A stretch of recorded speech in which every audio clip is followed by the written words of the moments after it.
Halo, selamat pagi pemirsa di Kota Medan, Riau, Palembang, dan daerah lain di Sumatera. Selama 30 menit ke depan, kami akan mengabarkan informasi menarik dari wilayah Sumatera dan sekitarnya bersama saya Jasmine Ramadi. Inilah kabar Sumatera untuk Anda.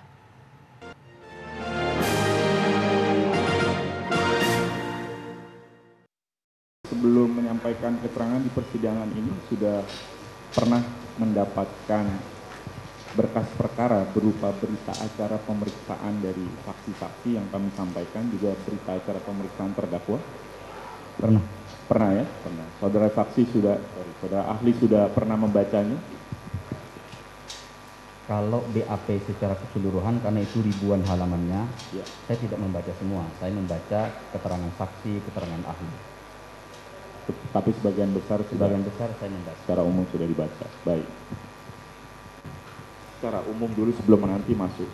Dalam konteks pidana, saudara ahli, apakah sistem di dalam hukum pidana kita masih menganut pemindanaan untuk dalam rangka pembalasan terhadap satu perbuatan dari si pelaku, atau dalam kerangka hukum pidana modern ada orientasi yang berbeda dari sekedar pembalasan terhadap si pelaku? Bisa saudara ahli jelaskan sebagai pengantar? Izin Yang Mulia. Dibuka aja. Oh, baik.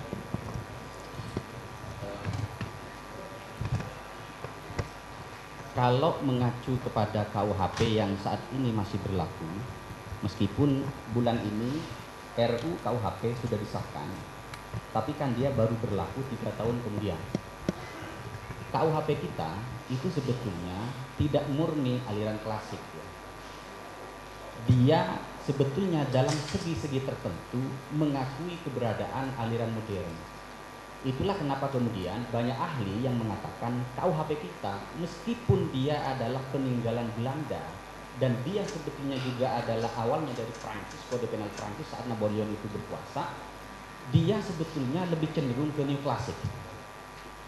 Pertama, kalau aliran klasik itu kan adalah aliran yang menitiberkan kepada perbuatan.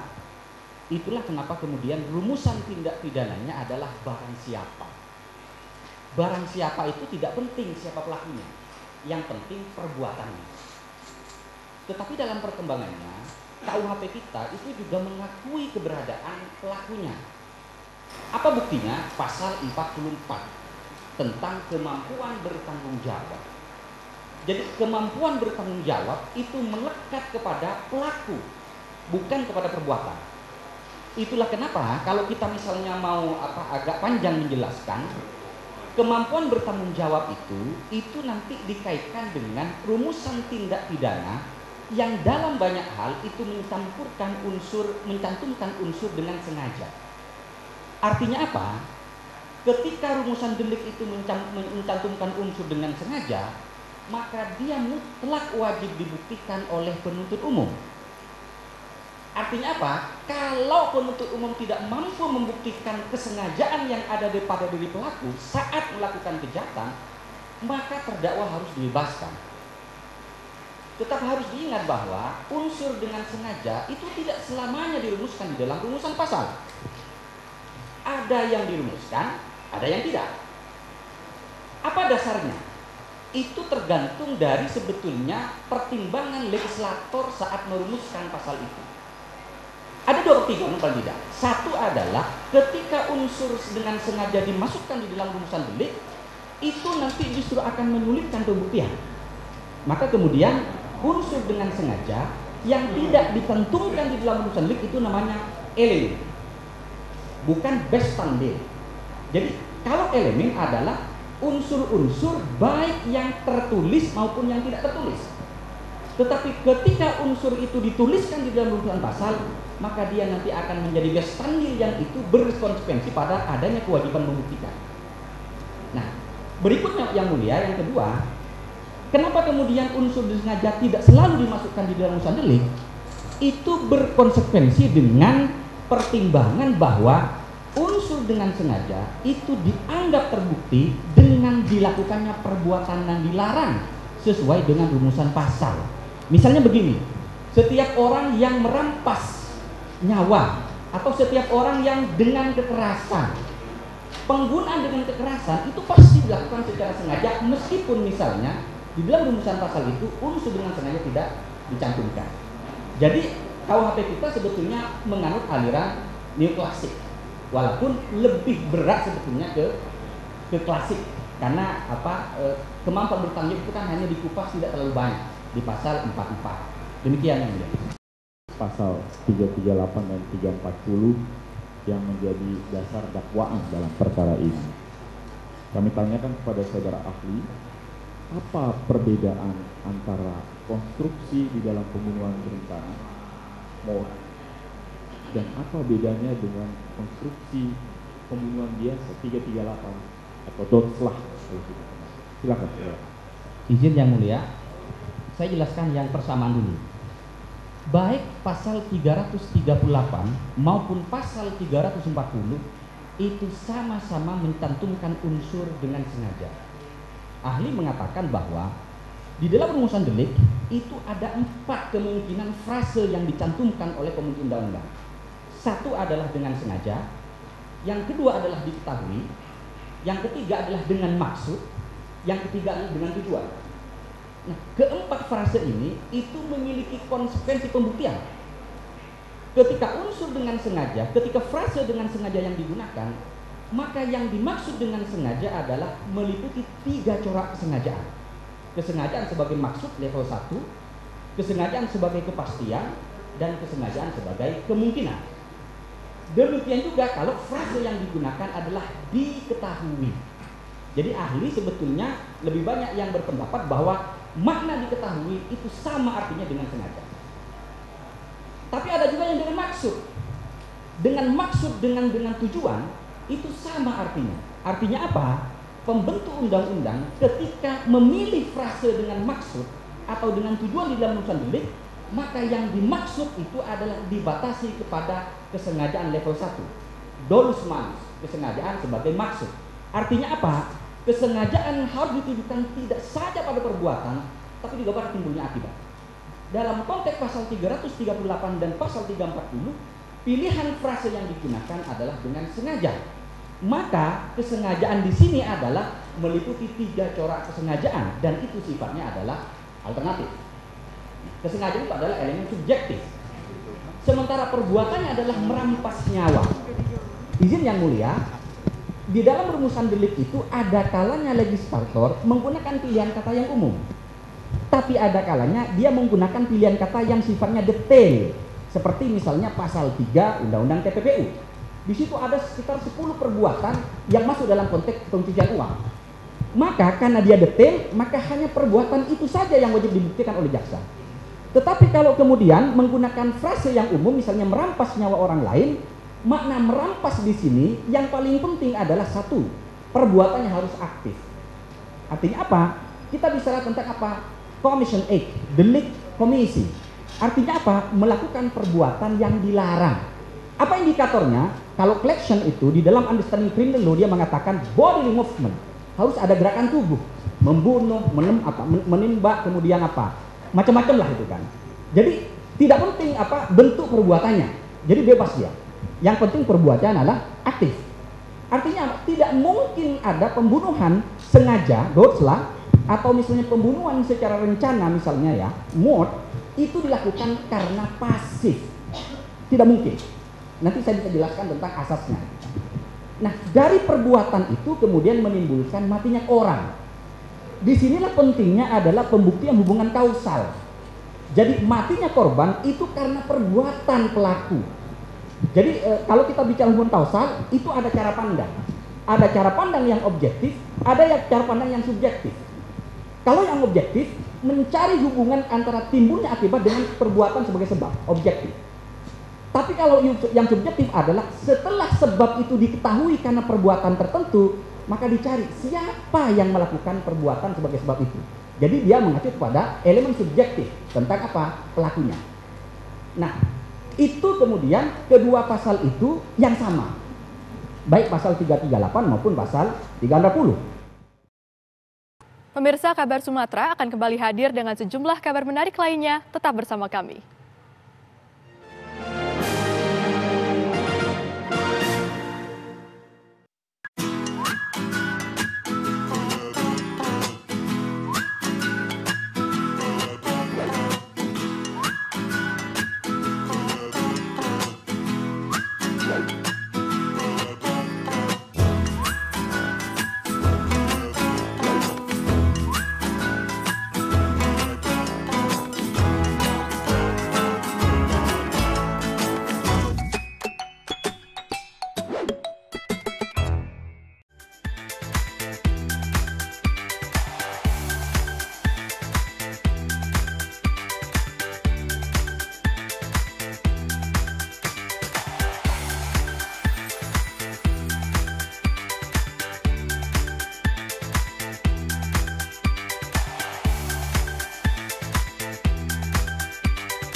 puas kamu bikin aku kesel terus. Aku salah apa lagi sih sayang? Bukan kamu mas, ini TV-nya nih berbayang terus. Oh, aku udah beliin kamu set top box TV buat nonton siaran TV digital. Kau pasangin ya. Kalau TV kita udah digital, tinggal di-scan ulang aja. Gampang kan? Siaran TV digital itu pilihan programnya banyak, bersih gambarnya, jernih suaranya, dan canggih teknologinya. Siarannya gratis sayang, dan nggak harus pakai kuota internet. Sukseskan migrasi digital, siaran TV digital. Keren! Menghadirkan informasi penting dan menarik. Kasus penularan varian Omikron di Jakarta Barat. Lembaga negara kita memastikan kesehatan terjaga di dunia yang mereka menawarkan melalui media sosial. Semua tersaji lengkap menemani waktu siang Anda.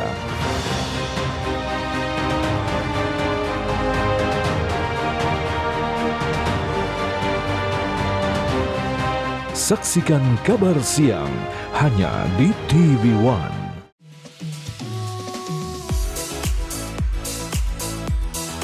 Agar tubuh menjadi sehat, diperlukan motivasi. Saksikan Hidup Sehat dan Hidup Sehat Plus setiap Senin sampai Jumat pukul 9 pagi hanya di TV One.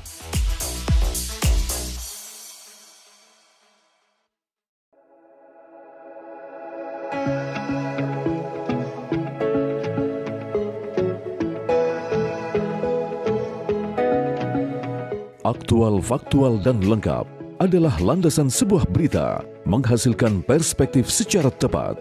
Dengan dukungan teknologi terkini, hadir untuk Anda tvOneNews.com sebagai platform terintegrasi antara broadcast newsroom dan media digital. Akses segera tvOneNews.com melalui website maupun smartphone Anda berbasis Android dan iOS. tvOneNews.com.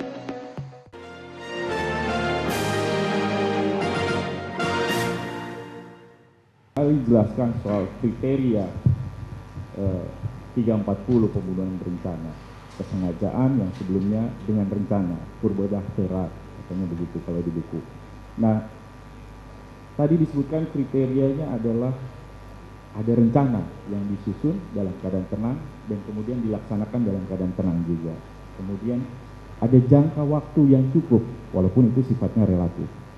Kaitan dengan keadaan tenang, apakah ukuran untuk mengukur ini terkait dengan keadaan psikologis, sikap batin seseorang, atau apa? Bisa saudara jelaskan? Dan untuk mendukung itu, mendukung melakukan penilaian soal keadaan psikologis seseorang dalam kaitan tadi, keadaan tenang atau emosional, apakah bantuan keilmuan lain seperti ilmu psikologis untuk melakukan penilaian itu dapat digunakan untuk membantu dalam konteks pembuktian? Silakan.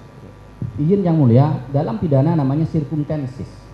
Jadi keadaan yang menyertai mengapa kemudian pelaku memutuskan kehendak dalam situ senang, kemudian rangkaian peristiwa apa yang mengindikasikan bahwa ada jeda pada diri pelaku dan selama jeda dia masih bisa berpikir secara tenang. Itu namanya circumstances. Maka dalam konteks kasus misalnya sangat mungkin alat bukti yang bisa menjelaskan adalah keterangan saksi pada saat pelaku memutuskan situasi dalam tenang itu. Di sini pentingnya kemudian menjelaskan motif. Motif apa yang mendasari pelaku ketika dia memutuskan kehendak untuk menghilangkan nyawa korban dalam situs tenang. Kemudian untuk menjelaskan motif, jelas saya tidak memiliki kompetensi untuk menjelaskan itu karena saya adalah hukum pidana. Maka bisa kemudian datangkan ahli. Ahli apa? Pasti bukan ahli pidana. Karena ahli pidana itu tidak pernah belajar tentang ilmu kejiwaan. Padahal kalau kita membaca bukunya Lamintang, di situ dijelaskan bahwa Simon mengatakan hal yang paling penting di dalam 3 apa? Kondisi kejiwaan. Saat pelaku memutuskan kehendak dalam situs tenang, saat ada jeda, kemudian saat melaksanakan kehendak itu. Maka disinilah pentingnya ahli psikologi dihadirkan seperti itu. Kalau ahli psikologi bilang gimana itu kan, maka nanti tergantung apakah hakim akan menerima itu atau tidak. Kalau saya jelas tidak kompeten untuk menilai bahwa dalam perkara ini pelakunya itu dalam situasi tenang. Karena saya hanya menjelaskan berdasarkan parameter-parameter di dalam penjelasan pasal 30. Maka kalau kemudian ada ahli psikologi yang bisa menjelaskan, tinggal dijelaskan saja gimana hasilnya. Karena biasanya dia punya metodologi yang kita harus menghormati itu. Jadi misalnya begini, ada orang, saya termasuk orang yang mengatakan kalau terhadap kasus tertentu dia menggunakan perspektif ilmu yang lain, misalnya psikologi, dia punya metodologi, saya harus menerima itu. Kenapa? Saya nggak punya keahlian selain menerima, kecuali memang metodologi yang digunakan ternyata tidak valid, misalnya karena ada manipulasi, itu baru kita tidak bisa menerima itu. Sepanjang metodologi itu rasional dan itu diterima sebagai apa? Metodologi baku di dalam melihat apakah memang ada situasi tenang, ya, baik saat memutuskan maupun ada jeda waktu, maka saya kira itu perlu untuk diterima sebagai alat bukti di dalam mengungkap suatu fakta. Saya lanjutkan. Okay. Dalam perkara ini sudah dibuktikan di pengadilan, baik keterangan saksi maupun keterangan nanti terdakwa di berita acara juga, motif yang terjadi pada tanggal 8 dalam hubungannya dengan kejadian peristiwa di tanggal 7, kekerasan seksual terhadap saudara Putri Chandrawati yang dilakukan oleh J. Dalam kaitan dengan motif tersebut, saudara ahli bisa menjelaskan soal kerangka kekerasan seksual, kejahatan kekerasan seksual, dan bagaimana berdasarkan penelitian-penelitian, baik itu kaitannya dengan korban, terutama dengan korban, dan bagaimana reaksi korban terhadap peristiwa kejadian kekerasan seksual. Bisa saudara ahli jelaskan? Izin yang mulia, kalau kita membaca bukunya Prof. Andi Zainal Abidin, beliau almarhum Allah Masya, kakaknya Prof. Andi Hamzah, hukum pidana 1 yang mulia, penelitian sinergatika, beliau menjelaskan bahwa motif itu menjadi penting dibuktikan karena menyangkut keputusan atau kehendak seseorang ketika memutuskan sesuatu. Itu yang pertama. Yang kedua, saya tidak akan boleh masuk ke terlalu jauh ya, kalau kemudian psikologinya. Tapi begini, saya ngajar mata kuliah victimologi yang mulia, saya nulis buku tentang itu, saya nggak bawa itu kan. Di dalam kasus-kasus kekerasan seksual, dalam perspektif victimologi, pertama, itu seringkali terjadi di ruang-ruang private. Sehingga apa? Pasti minim buktinya. Satu-satunya bukti yang biasa dihadirkan oleh jaksa adalah visum. Saya membaca banyak putusan visum. Tetapi kalau visum tidak ada di mana? Nah, pertanyaan saya begini, visum tidak ada itu adalah terkait dengan tantangan yang lebih berat yang dihadapi jaksa untuk membuktikan, tapi dia tidak menghilangkan tidak adanya kejahatan. Dan jangan disimpulkan bahwa kalau korban tidak melakukan visum tidak terjadi kejahatan. Kenapa? Karena begini yang mulia, dalam perspektif victimologi, korban kekerasan seksual itu tidak semuanya punya keberanian untuk melapor. Banyak faktor. Satu, riset saya menunjukkan bahwa korban kekerasan seksual ketika melapor, dia akan mengalami yang namanya viktimisasi sekunder. Apa? Perlakuan yang tidak senonoh, tidak enak dari banyak aktor. Dari sistem peradilan pidana misalnya. Makanya salah satu contoh, mohon maaf, saya agak vulgar. Dalam kasus perkosaan misalnya, seringkali ditanyakan, saudara itu berapa kali diperkosa? 5 kali, Pak. Kalau 5 kali, itu bukan perkosaan. Yang pertama, perkosaan. Tapi yang kedua, yang kelima, suka sama suka. Saudara menikmati enggak? Itu pertanyaan-pertanyaan yang sifatnya menjadikan korban menjadi korban kedua kali karena pertanyaan yang tidak ramah. Maka kenapa muncul Perma yang mulia 2016 itu ya, tentang perlakuan yang baik terhadap perempuan. Nah, faktor yang lain, ada banyak faktor kenapa kemudian korban itu justru tidak melapor.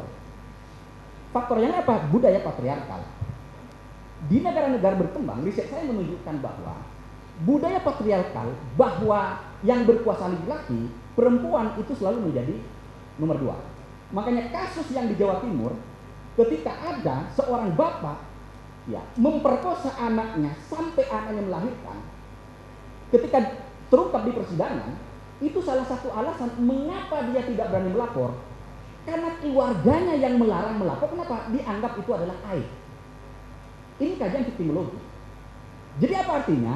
Tidak semua korban kekerasan seksual itu punya bravery, keberanian untuk melapor.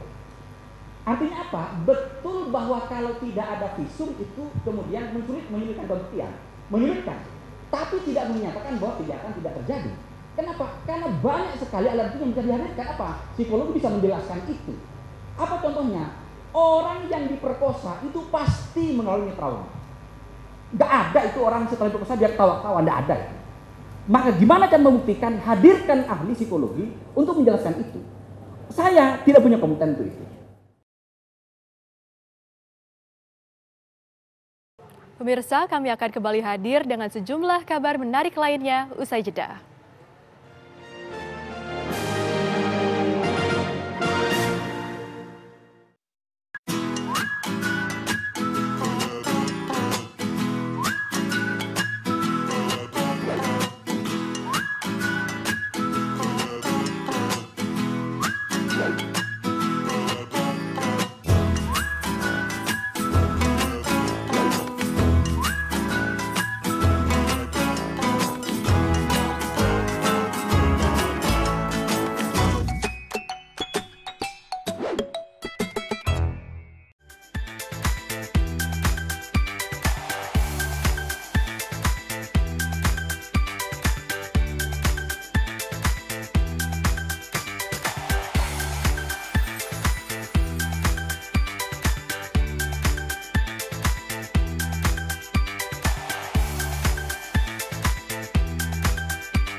Kamu lagi chatan sama siapa sih sayang? Kok serius banget?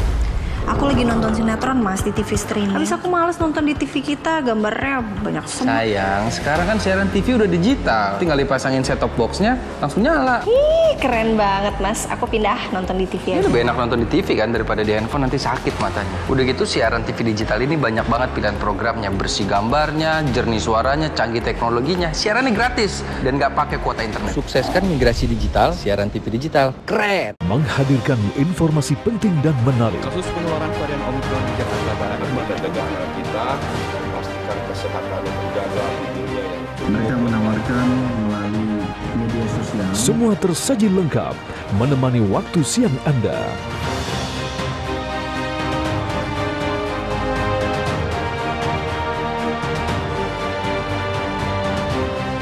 Saksikan kabar siang hanya di TV One. Kita menemukan perlakuan kejam dan tidak manusiawi yang kita duga sebagai perbudakan modern dan juga perdagangan manusia. Anak saya lebam-lebam, gusiknya luka, cuma bisa minum, kemudian mata juga lebam. Hukum kita juga sudah bisa menegakkan bahwa anak-anak itu bisa tetap dihukum. Telusur di TV One. Assalamualaikum warahmatullahi wabarakatuh. Karena apapun yang dilakukan pemerintah, kalau rakyat tidak percaya, itu akan kehilangan trust. Saya percaya orang-orang yang duduk di pemerintahan tahu apa yang harus dilakukan. Peranan dari pemerintah daerah itu menjadi kunci memimpin untuk pelaksanaan penanggulangan COVID. Karena rumah sakit ini penuh, akhirnya tidak ada pilihan lain kecuali isolasi mandiri. Saksikan Catatan Demokrasi Selasa pukul 20 waktu Indonesia Barat, live hanya di TV One. Laga para petinju terbaik dunia disaksikan jutaan pasang mata.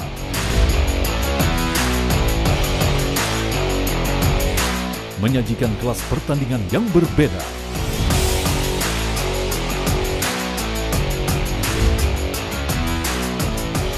Saksikan Best World Boxing hanya di TV One.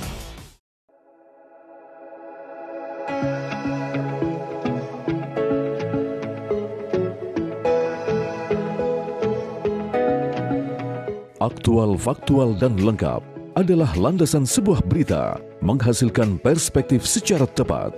Dengan dukungan teknologi terkini, hadir untuk Anda tvOneNews.com sebagai platform terintegrasi antara broadcast newsroom dan media digital. Akses segera tvOneNews.com melalui website maupun smartphone Anda berbasis Android dan iOS. tvOneNews.com.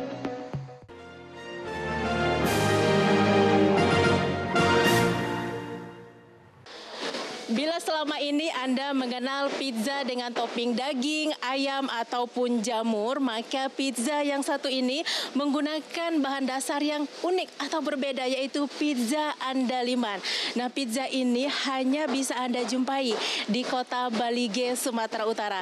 Seperti apa keunikan ataupun cita rasa khas dari pizza andaliman ini, saya akan mengajak Anda ke dapur pizza andaliman.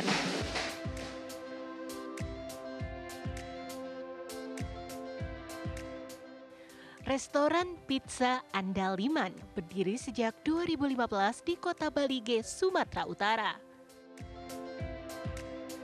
Dari namanya saja, restoran ini mengandalkan citra rasa lokal. Karena andaliman adalah bumbu dapur sejenis merica khas tanah Batak.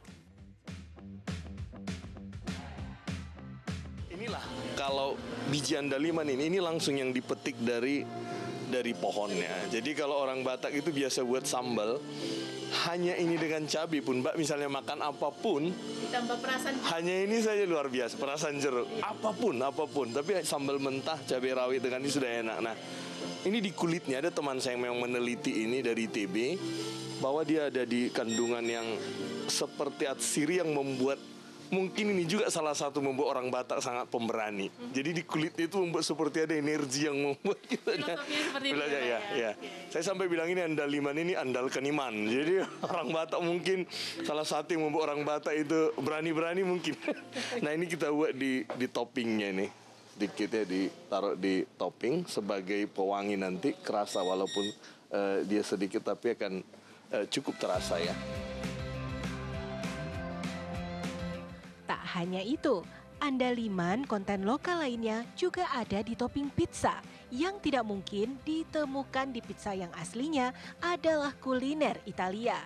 Seperti teri Medan, daun bawang, dan kacang panjang. Dengan inovasi ini, pemilik restoran mencoba bersaing dengan restoran pizza Waralaba. Makasih Kak. Enak. Pertama kali. Ya, bakal nyoba lagi. Pernah nyobain menu seperti ini di mana? Belum, justru unik ya. Kita cobanya baru di sini. Andaliman kan khas Batak ya, coba gitu. Aneka pizza andaliman dijual dengan kisaran Rp65.000 hingga Rp80.000. Nama andaliman yang merupakan produk tani khas Batak juga menjadi daya tarik tersendiri bagi turis yang mencari kuliner khas Balige. Dari kota Balige, Sumatera Utara, Wanasari Ferrari Narotama, TV One mengabarkan.